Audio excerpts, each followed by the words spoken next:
దేవుని నామానికి స్తోత్రం కలుగును గాక. ఎలోహిం టీవీ ప్రేక్షకులందరికీ నూతన సంవత్సర శుభాకాంక్షలు తెలియజేస్తున్నాను. చిన్న ప్రార్థన చేసుకుని వాక్య భాగంలోనికి వెళదాం. పరిశుద్ధుడా, ప్రేమ కలిగిన తండ్రి, నీకు వందనాలు. నీ దయను బట్టి, నీ కృపను బట్టి నీకు కృతజ్ఞతాస్తుతులు చెల్లిస్తున్నాను. ప్రతిదీ ప్రభా మీ చిత్తానుసారంగా మమ్మల్ని నడిపిస్తున్నందుకు నీకు వందనాలు. ఈ దినము కొరకై స్తోత్రాలు. గతించిన దినములన్నీ నాయన నీ ఉచితమైన కృపను బట్టి కాచి కాపాడారు. నూతన సంవత్సరంలోనికి మమ్మల్ని నాయన నడిపించినందుకై నీకు కృతజ్ఞతలు తెలియజేస్తున్నాం. జరగబోయే దినముల కొరకై కూడా నీకు కృతజ్ఞతాస్తుతులు చెల్లిస్తున్నామయ్యా. ఈ దినములోని వాక్య భాగమును నాయన మీరు జ్ఞాపకం చేసుకుని జ్ఞానమును, ప్రత్యక్షత గల ఆత్మను దయచేయండి. వాక్య ప్రత్యక్షతనివ్వండి. వినువారు హృదయాలు గ్రహించు రీతిగా మీ కృప దయచేయమని వేడుకుంటున్నామయ్యా. ప్రతి విషయంలో మీరు సహాయం చేయండి. మీరు మాలో ఉండి మాట్లాడండి ప్రభా. నా నోటికి బోరగా ఉండండి తండ్రి, నీకు వందనాలు. వినుచున్న బిడ్డలు గ్రహించే మనసును దయచేయండి. వినగలిగిన చెవులను దయచేయండి ప్రభా. నూతన సంవత్సరంలో నూతన ఆనందమును, నూతన కార్యములను మేము చూచున్నట్లు, నీ కృపా కార్యము మా వెంట ఉండునట్లు సహాయము దయచేయమని, సమస్త జ్ఞానమునకు మించిన మీ సమాధానము మా కుటుంబాలన్నిటిలో మీరు ఉంచమని యేసు పరిశుద్ధ నామమును అడిగి వేడుకుంటున్నాం తండ్రి, ఆమేన్. దేవుని నామానికి స్తోత్రం కలుగునుగాక. దేవుని మహాకృపను బట్టి నూతన సంవత్సరం అనే దయాకిరీటాన్ని ధరింపజేసిన ప్రభునకు నిండు హృదయంతో కృతజ్ఞతాస్తుతులు చెల్లించుకుందాం. ఈ దూనము చూడని వారు ఎందరో ఉన్నట్లుగా మనం చూస్తున్నాం. సజీవులుగా నిలిచి ఉన్న మనము వారికంటే నీతిమంతులమని కాదు కానీ, పరిశుద్ధులమని కాదు కానీ, బలవంతులమని కాదు కానీ, కేవలము దేవుడు మన పట్ల చూపించిన నిండైన కృపను బట్టి దేవునికి స్తోత్రాలు చెల్లించో బద్దలమై ఉన్నాం. రాబో దినాలలో ఆయన సన్నిధి సహవాసములో సాగిపోతూ నూతన ఆత్మ, నూతన శక్తితో నింపబడిన వారమై యేసు కొరకు జీవిస్తూ దేవుని కార్యాభివృద్ధి యందు ఆసక్తులై సాగిపోదామని దేవుడు మనకు హెచ్చరిక చేస్తూ ఉన్నాడు. కనుక ఒక వాక్య భాగమును చదువుకుందాం. హబక్కూకు గ్రంథం 3వ అధ్యాయము 2వ వచనములో చూస్తే, సంవత్సరములు జరుగుచుండగా నీ కార్యము నూతన పరచుము. ఇశ్రాయేలులను గురించి ప్రవక్త చేసిన ప్రార్థన. గత కాలములో నీ ప్రజలు ఎన్నో అద్భుత కార్యాలు వారి మధ్య చేసినప్పటికీ వారిని వాగ్దాన భూమికి నడిపించావు. వారు నీ ఆజ్ఞలను, కట్టడలను మర్చిపోయినట్లుగా చూస్తూ ఉన్నాం. అన్యులతో కలిసిపోయారు. అన్య స్త్రీలను వివాహము చేసుకుని అన్యదేవతలను పూజిస్తూ వారు అన్యదేవతలకు దేవతా స్తంభాలను కట్టినట్లుగా చూస్తూ ఉన్నాం. వారు వాటిని విడిచి నీ వైపు తిరుగులాగున వారి మధ్య నూతన కార్యములు జరిగించి నీ ప్రజలను రక్షించినట్లుగా చూస్తూ ఉన్నాం. నూతన సంవత్సరంలో ప్రవేశించే మనము రాబో దినాలలో ఏమని ప్రార్థన చేయాలి అంటే, ప్రభువా, రాబోయే దినాలలో నా బ్రతుకులో నీ నూతన కార్యములు జరిగించు. నీకు సమీపముగా జీవించే కృపను అనుగ్రహించు. పరిశుద్ధతతో నుండి అతి పరిశుద్ధతలోనికి విశ్వాసములో నిలకడగా ఉండులాగున, మేలైనది చేయులాగున, రక్షణను కాపాడుకుంటూ ప్రార్థనాపూర్వకముగా నిరీక్షణ గలవారమై నీ రాకడకు సిద్ధపరచుమని, సంవత్సరాలు జరుగుచుండగా ఆత్మ సంబంధమైన నూతన కార్యాలు మా మధ్య జరిగించి నీకు ఇష్టలుగా మమ్మలను జ్ఞాపకం చేసుకొనమని మనము ఈ రీతిగా ప్రార్థన చేయబద్దులమై ఉన్నాం. ఇశ్రాయేలీల వలె దేవుడు ఎన్ని కార్యములు జరిగించినా మనము మన జీవితాల్లో కూడా వారి జీవితాల్లో జరిగించినట్లే ఎన్నో గొప్ప కార్యములు జరిగిస్తూనే ఉన్నాడు. అయినప్పటికీ దేవునికి మనము దూరముగా జీవిస్తున్నాం. ఇశ్రాయేలీలు కూడా అదే పరిస్థితిలో ఉన్నారు. ఎందుకనంటే వారి మధ్య ఎన్నో గొప్ప కార్యములు దేవుడు వారి కొరకు జరిగించినప్పటికీ మరి అన్య దేవతలను వారు పూజించినట్లుగా, స్తంభాలను నిలిపినట్లుగా మనం చూస్తూ ఉన్నాం. మన జీవితంలో కూడా అనేకమైన స్తంభాలను మనం నిలబెట్టుకుంటున్నాం. మనకిష్టమైన రీతిలో నిలబెట్టుకుంటున్నాం. దేవునికి ఆయాస్కరమైనది అన్నిటినీ మన జీవితాల్లో ఉంచుకుంటున్నాం. అటువంటి స్థితి నుంచి మమ్మల్ని విడిపించు అని దేవునికి మనము ప్రార్థన చేయబద్దులమై ఉన్నాం. దేవుని కంటే ఎక్కువగా దేనిని ప్రేమిస్తామో అది విగ్రహంగా మనకు కనబడుతుంది కనుక ఇశ్రాయేలీల దేవతా స్తంభాలను నిలిపారు. కానీ మనము ఈ దినములలో జ్ఞాపకం చేసుకుంటే దేవుని కంటే ఏది నువ్వు ఎక్కువగా ఇష్టపడుతున్నావో అది విగ్రహమే కనుక దానిని తొలగించుకొని ముందు దేవునికి ప్రాధాన్యత ఇవ్వటానికి మనందరం కూడా ఇష్టపడదాం. అలాంటి ప్రార్థన మనము చేద్దాం.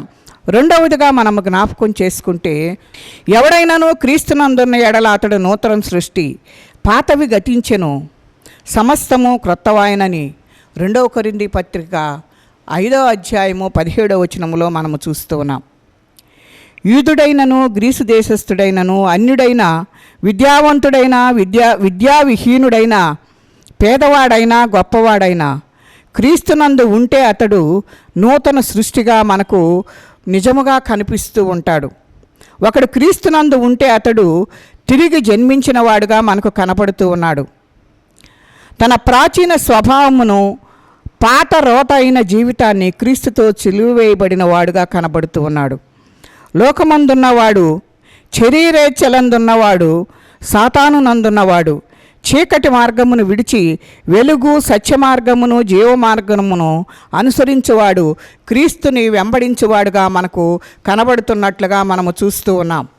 దేవుని వాక్యాన్ని మనము జ్ఞాపకం చేసుకుంటే, చీకటిలో ఉన్న మనలను వెలుగులోనికి నడిపించటానికి ఆయన ఈ లోకానికి వచ్చి నిన్ను నన్ను ఈ చీకటిలో నుండి బయటకు తీసుకుని వచ్చి ఆయన మార్గంలో వెలుతురుగా ఉన్న మార్గంలోనికి మమ్మలను నడిపించాలని, మనలను నడిపిస్తూ ఉన్నాడు కనుక మనం ఆ మార్గంలోనే నడవాలని దేవుడు కోరుకుంటున్నాడు.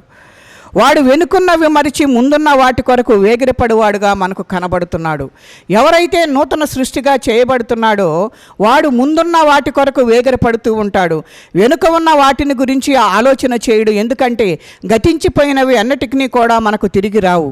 గతించిన సంవత్సరం అంతా కూడా ఎన్నో బాధలు అనుభవించాము. మరి ఆ సంవత్సరం మరలా తిరిగి మనకు రాదు కనుక మనము దానిని గురించి ఆలోచించకుండా మన ముందున్న కార్యములలో మనము దేవునితో ఎలాగున నడవాలో ఆ ముందున్న కార్యముల కొరకు మాత్రమే మనము వేగరపడేవారిగా ఉండాలని దేవుని యొక్క వాక్యము మనకు హెచ్చరిక చేస్తుంది. క్రీస్తునందున్న జయ జీవితము కలిగిన వాడు నూతన సృష్టిగా మార్చబడటము అనగా, ఉదాహరణకు మనము జ్ఞాపకం చేసుకుంటే గొంగళి పురుగును తీసుకుంటే ఆ గొంగళి పురుగు మరి చూడటానికి ఎంత అసహ్యంగా కనపడుతుంది. ముందు చిన్నగా లార్వా దశలో మనకు చిన్నగా కనపడుతుంటుంది.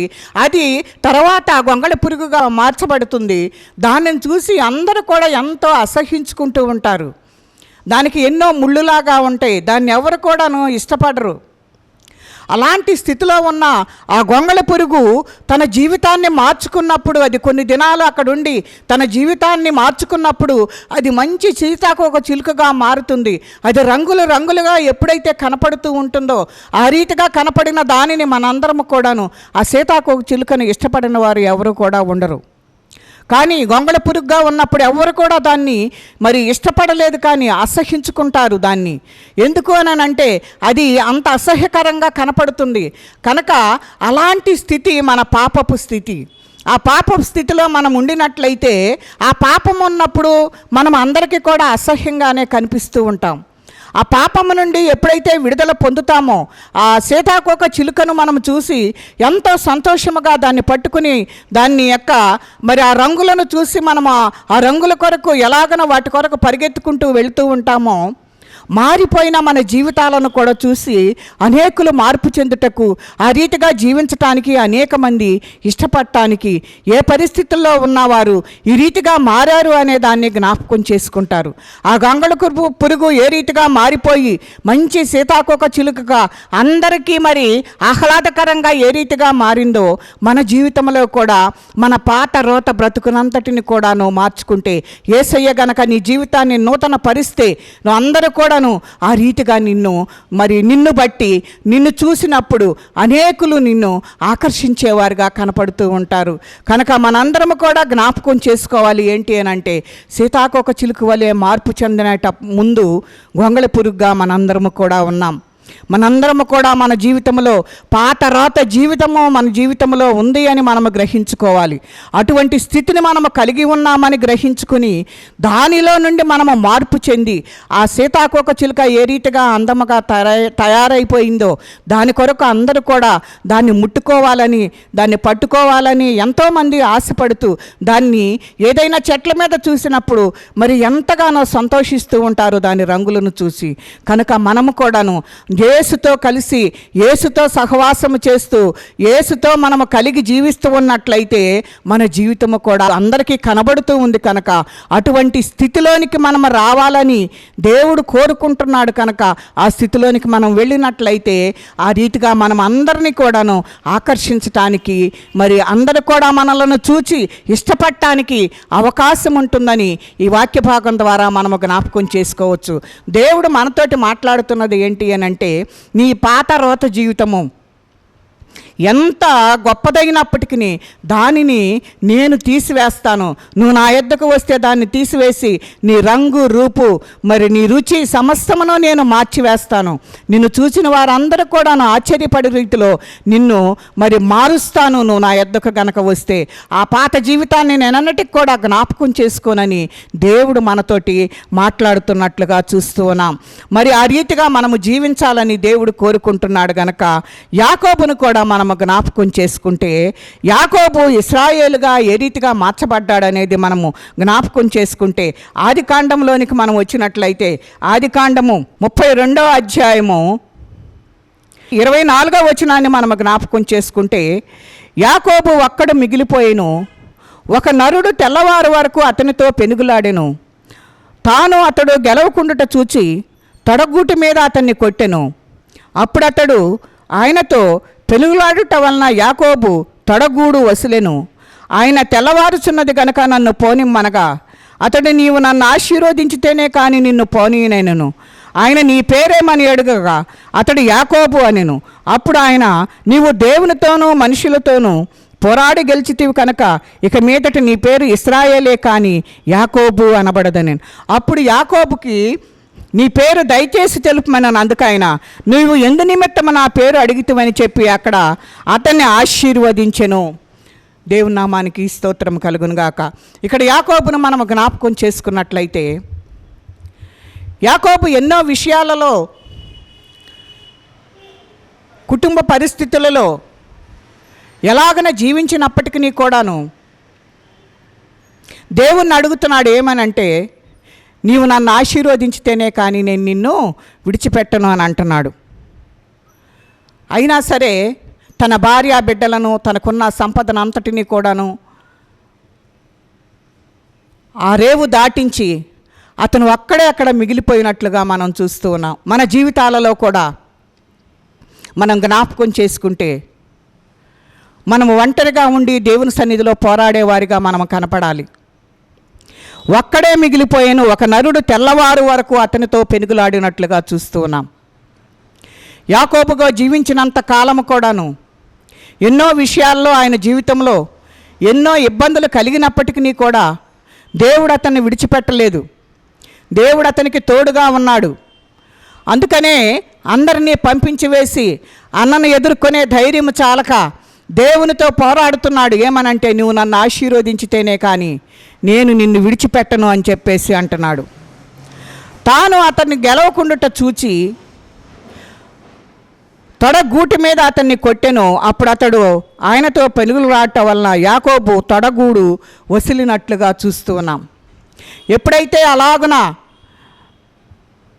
దేవుడు మరి తన తొడగూటిని కొట్టి ఉన్నాడో అప్పుడు తనకు ఇదివరకు మంచిగా నడిచే వ్యక్తి ఏమవుతుందంటే కుంటివాడిగా నడుస్తూ ఉన్నాడు.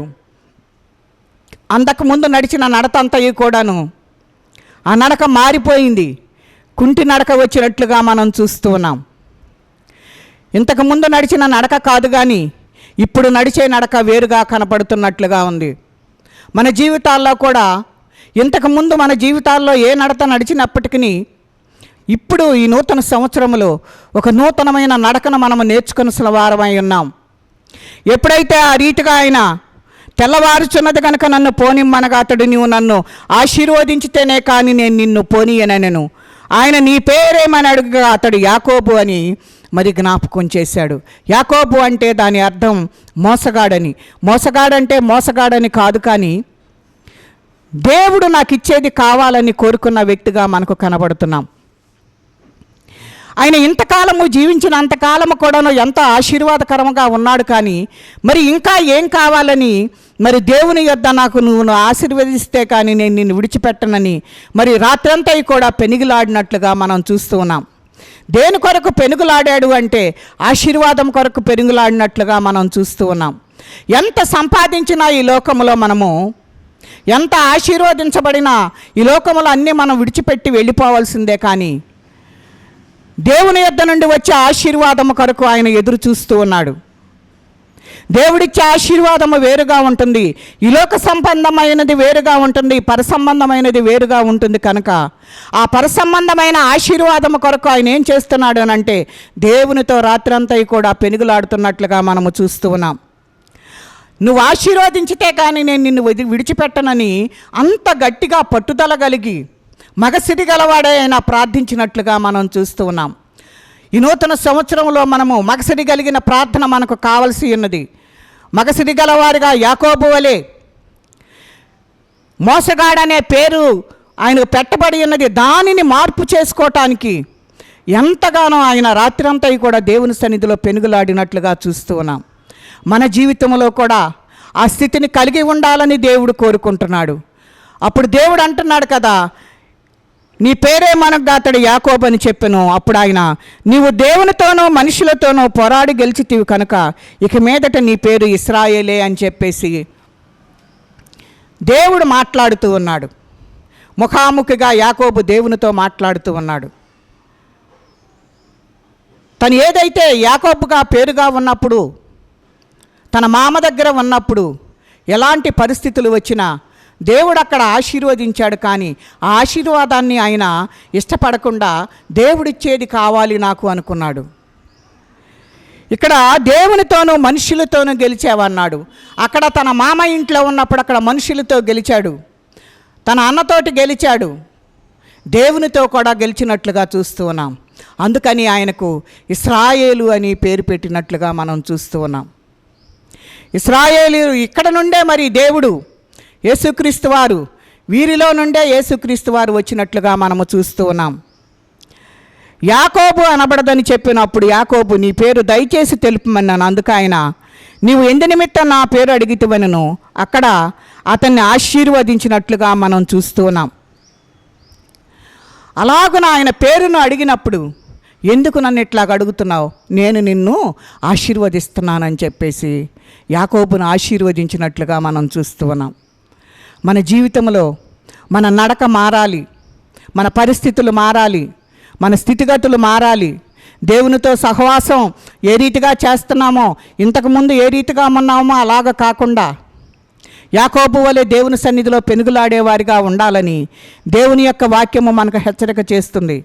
ఈ నూతన సంవత్సరంలో మనం ఆ రీతిగా దేవుని సన్నిధిలో పెనుగులాడి యాకోబు ఇశ్రాయేలుగా ఎలాగన మార్చబడ్డాడో, తన నడకను ఏ రీతిగా మార్చుకున్నాడో, నడక అనేది మన స్థితిగతులను మారుస్తూ ఉంటుంది కనుక తన నడకను దేవుడు మార్చివేశాడు. ఎలాగ నడుస్తున్నాడంటే కుంటివాడుగా నడుస్తున్నట్టుగా చూస్తూ ఉన్నాం.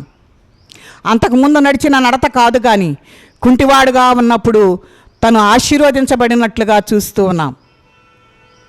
మన నడత ఎప్పుడైతే మారిపోతుందో, మన ప్రవర్తన ఎప్పుడైతే మారిపోతుందో, నాకు దేవుడు ఎప్పుడైతే కావాలని నువ్వు కోరుకుంటావో అప్పుడు నీ పరిస్థితులన్నిటినీ దేవుడు తారుమారు చేస్తాడు, వాటిని అన్నిటినీ మార్చుతాడు, దేవునికి అనుకూలముగా చేసుకుంటాడు.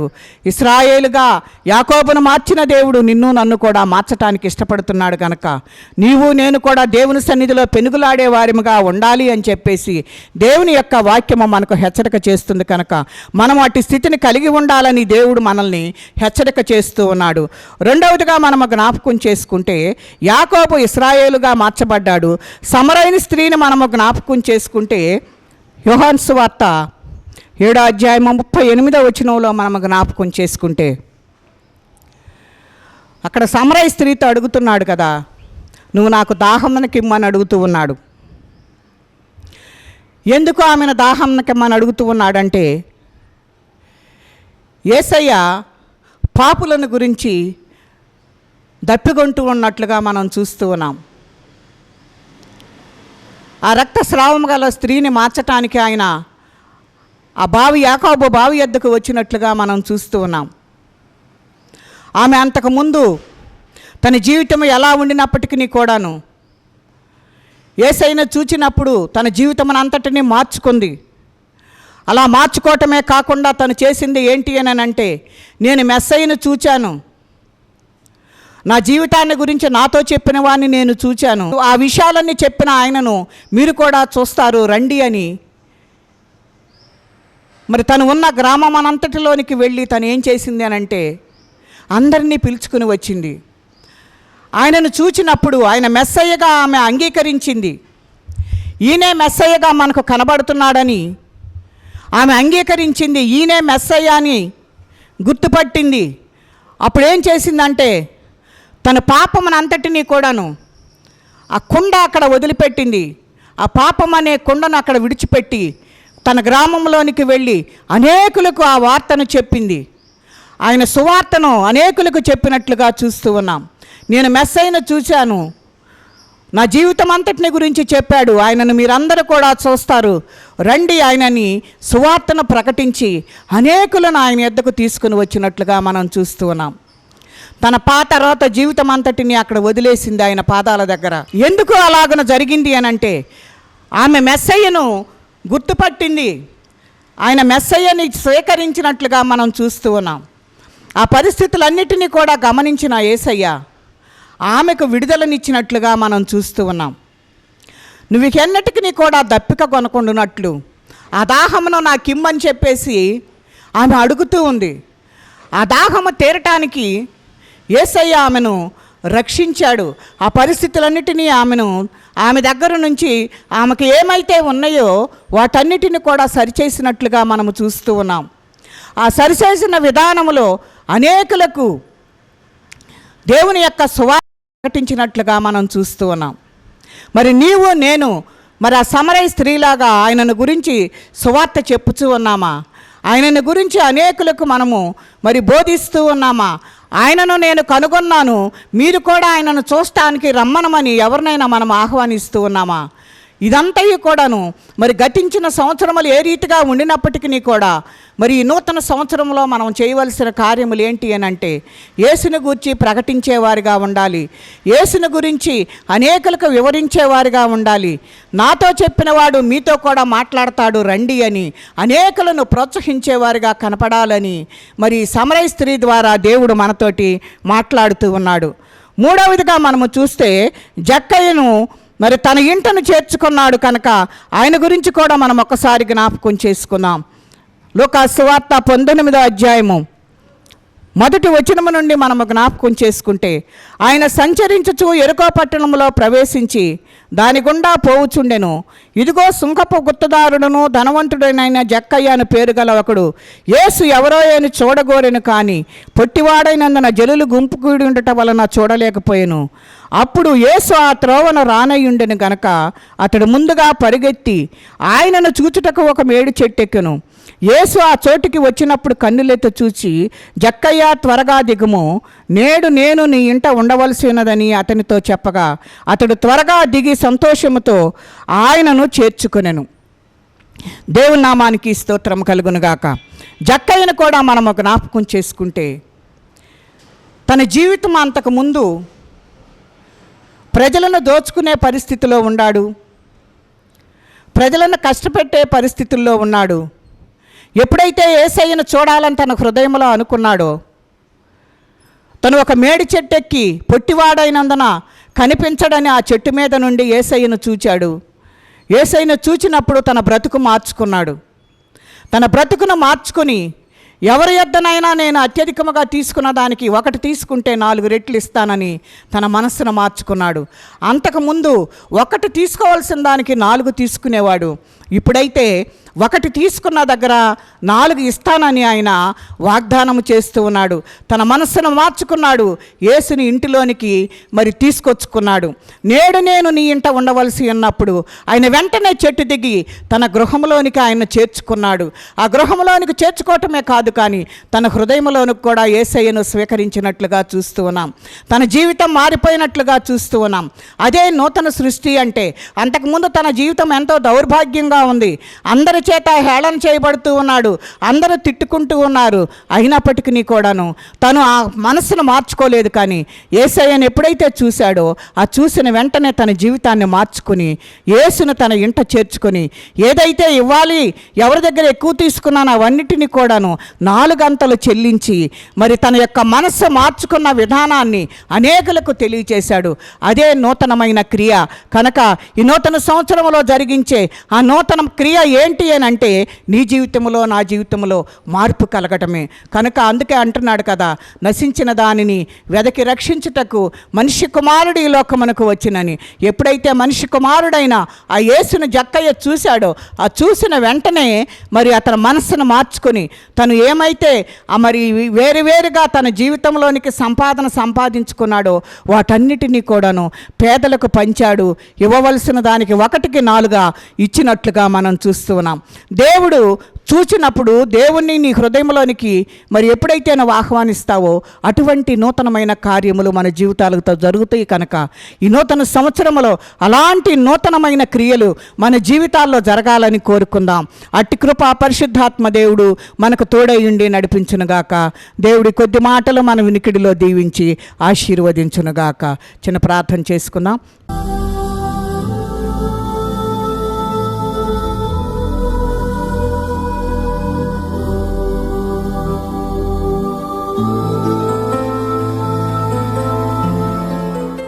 పరిశుద్ధుడా, ప్రేమ కలిగిన తండ్రి, ఈ నూతన సంవత్సరంలో నూతనమైన కార్యములు మేము అందరము చూచినట్లు యాకోబు ఎడల ఒక నూతన కార్యం చూసాము నాయన.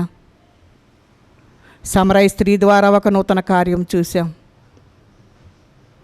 జక్కయ్య ద్వారా ఒక నూతన కార్యం చూసాము నాయన.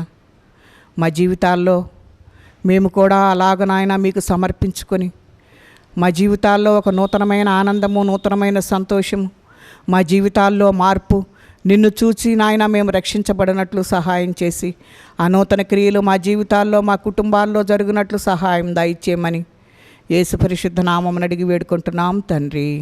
ఆమేన్.